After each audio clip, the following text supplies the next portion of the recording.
നമസ്കാരം, ഞാൻ doctor Arun K Sreedhar. Scientific facts എന്ന എൻ്റെ ഈ യൂട്യൂബ് ചാനലിലേക്ക് നിങ്ങൾക്കേവർക്കും സ്വാഗതം. ഇന്ന് നമ്മളിവിടെ ചർച്ച ചെയ്യാൻ പോകുന്ന വിഷയം നാച്ചുറൽ ഹൈഡ്രജൻ അഥവാ ജിയോളജിക്കൽ ഹൈഡ്രജനെ കുറിച്ചാണ്. ഭൂമിയിൽ പ്രകൃതിദത്തമായി നിലനിൽക്കുന്ന മോളിക്കുലാർ ഹൈഡ്രജനെയാണ് നാച്ചുറൽ ഹൈഡ്രജൻ എന്ന് വിളിക്കുന്നത്. ഇത് white hydrogen, gold hydrogen, geological hydrogen എന്നീ പേരുകളിലും അറിയപ്പെടുന്നു. ഇത് ഗ്രീൻ ഹൈഡ്രജനിൽ നിന്നും വളരെ വ്യത്യസ്തമാണ്. ജലത്തിൻ്റെ ഇലക്ട്രോലൈസിസ് മുഖാന്തരം ഉൽപ്പാദിപ്പിക്കപ്പെടുന്ന ഹൈഡ്രജനെയാണ് ഗ്രീൻ ഹൈഡ്രജൻ എന്ന് വിളിക്കുന്നത്. ഫോസിലുകളിൽ നിന്നും ഉൽപ്പാദിപ്പിക്കപ്പെടുന്ന ഹൈഡ്രജനെ ബ്ലാക്ക് ഹൈഡ്രജൻ അഥവാ ഗ്രേ ഹൈഡ്രജൻ എന്ന് വിളിക്കുന്നു. ഇനി നമുക്ക് ജിയോളജിക്കൽ ഹൈഡ്രജൻ അഥവാ നാച്ചുറൽ ഹൈഡ്രജൻ്റെ പ്രത്യേകതകൾ എന്തൊക്കെയാണെന്ന് ഒന്ന് പരിശോധിക്കാം.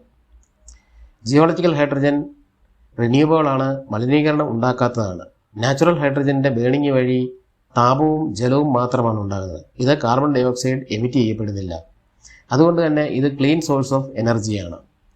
ലാബുകളിൽ ഉണ്ടാക്കപ്പെടുന്ന ഹൈഡ്രജനെ ഇൻഡസ്ട്രിയൽ ഹൈഡ്രജൻ എന്ന് വിളിക്കുന്നു. ഇൻഡസ്ട്രിയൽ ഹൈഡ്രജൻ്റെ ഉൽപ്പാദന പ്രക്രിയ വളരെ ചെലവേറിയതും ധാരാളം ഊർജ്ജം കൺസ്യൂം ചെയ്യുന്നതുമാണ്. മാത്രമല്ല, ഇൻഡസ്ട്രിയൽ ഹൈഡ്രജൻ ഉൽപ്പാദിപ്പിക്കപ്പെടുമ്പോൾ ധാരാളം കാർബൺ ഡൈ ഓക്സൈഡ് പുറത്തുവിടുന്നു. ഇനി നമുക്ക് ജിയോളജിക്കൽ ഹൈഡ്രജൻ എങ്ങനെയാണ് ഭൂമിയിൽ ഉണ്ടാകുന്നതെന്ന് എന്ന് നോക്കാം.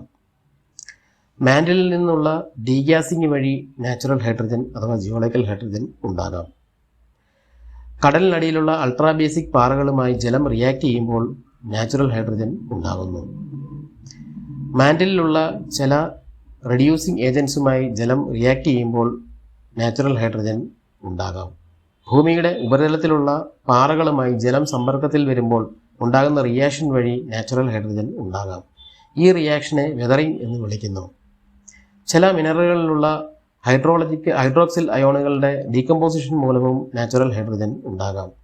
ഓർഗാനിക് മാറ്ററിൻ്റെ ഡീകമ്പോസിഷൻ വഴിയും നാച്ചുറൽ ഹൈഡ്രജൻ ഉണ്ടാകാം. ബയോളജിക്കൽ ആക്ടിവിറ്റി വഴി നാച്ചുറൽ ഹൈഡ്രജൻ ഉണ്ടാകുന്നു. ജലത്തിൻ്റെ റേഡിയോലൈസിസ് മുഖാന്തരവും നാച്ചുറൽ ഹൈഡ്രജൻ ഉണ്ടാകുന്നു. റഷ്യ, ഫ്രാൻസ്, മാലി, USA തുടങ്ങിയ രാജ്യങ്ങളിൽ വലിയ തോതിലുള്ള നാച്ചുറൽ ഹൈഡ്രജൻ്റെ നിക്ഷേപങ്ങൾ കണ്ടെത്തിയിട്ടുണ്ട്. ഇനി നമുക്ക് നാച്ചുറൽ ഹൈഡ്രജൻ്റെ ഉപയോഗം എന്തൊക്കെയാണെന്നൊന്ന് പരിശോധിക്കാം. നാച്ചുറൽ ഹൈഡ്രജൻ ഉപയോഗിച്ച് ഇലക്ട്രിസിറ്റി ഉണ്ടാക്കാൻ സാധിക്കുന്നതാണ്.